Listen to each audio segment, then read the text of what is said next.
New York Times best-selling author Kelly Yang's new middle-grade novel, Finally Seen, tackles book censorship head-on with this story about a young immigrant girl who finally feels seen for the first time through reading a book, only to have that book challenged in her school. The author herself, Kelly, is joining us this morning to share her story. Kelly, thank you so much for being here with us on Hometown Living. Thanks so much for having me. Of course, we're excited to talk about this book. So can you tell me a little bit about the inspiration behind this book and particularly this topic of censorship? Yeah, first of all, growing up, I never really saw myself represented in books. I had this really amazing childhood living and working in a motel with my parents, but I never saw that on any books that I read. So I never talked about it with any of my friends at school. And then later, when I became a mom, I finally told my kids about my childhood. I wrote this book, which became this beloved children's book. It was taught in so many schools and won so many awards until it got banned. And when it got banned in a school district in New York and a school district in Pennsylvania, my heart just fell to the ground. I was so devastated that this happened. And I just couldn't understand why, suddenly talking about the immigrant experience is quote unquote inappropriate in this country.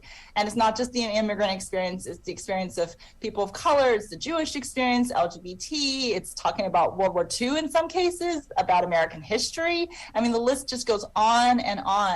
And I really want people to understand what's at stake here, which is, our kids and the ability to prepare them for the future and to make sure they can thrive in the modern workplace, which we know is going to be diverse. So what is the point of banning books? Right. And you touched on a little bit of why books were so important for you growing up. So why do you think it's important for kids today, for all kids to see and experience books that feature kids with different and diverse backgrounds?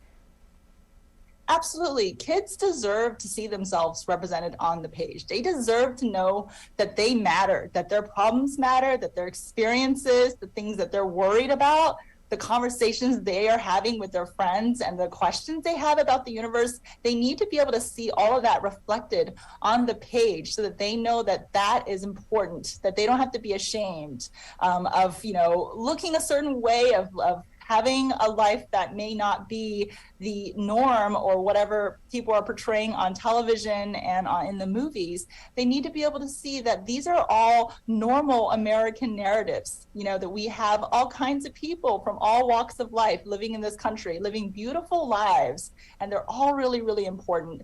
And that's how we are a community. That's how we're strong as a nation. And can you talk about some of the other broader themes of the book and how that might relate to your mission or your philosophy as an author?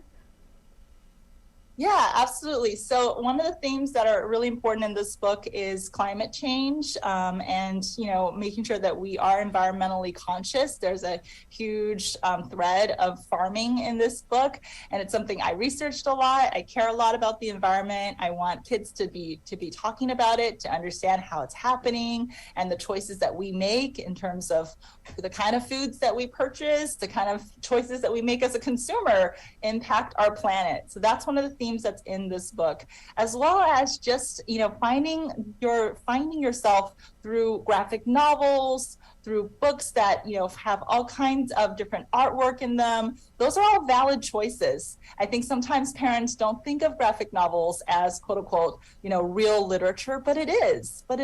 And it's really important that we give kids that freedom to explore reading and all the different variations. Right, that is so important, to allow kids to read what speaks to them and to see what speaks to them. So how can students and parents and everyone in our community really safeguard that right to read and allow kids to read all the books that might resonate with them? Absolutely. I think it's important that we speak up. The people who are trying to ban books, they're loud. But we have to be even louder, because what's at stake here is the fact that our kids are going to school for a reason. Our kids are going to school to prepare themselves for a future that we know is diverse. So we need these books to build up empathy so that they know how to function in the modern workplace later on, that they know how to get along with people from all walks of life. Why would we want to endanger that? So if you care about that, if that's something that's important to you as a parent, you need to speak up about it. We need to be louder than the people who want us to be quiet. Great. Thank you, Kelly, so much for teaching us a little bit about why it is so important to have these books that share different stories and allow kids to read all of these different stories that speak to them. We really appreciate that. And you can see more from Kelly on all of her social media accounts, which we will have right here up on your screen.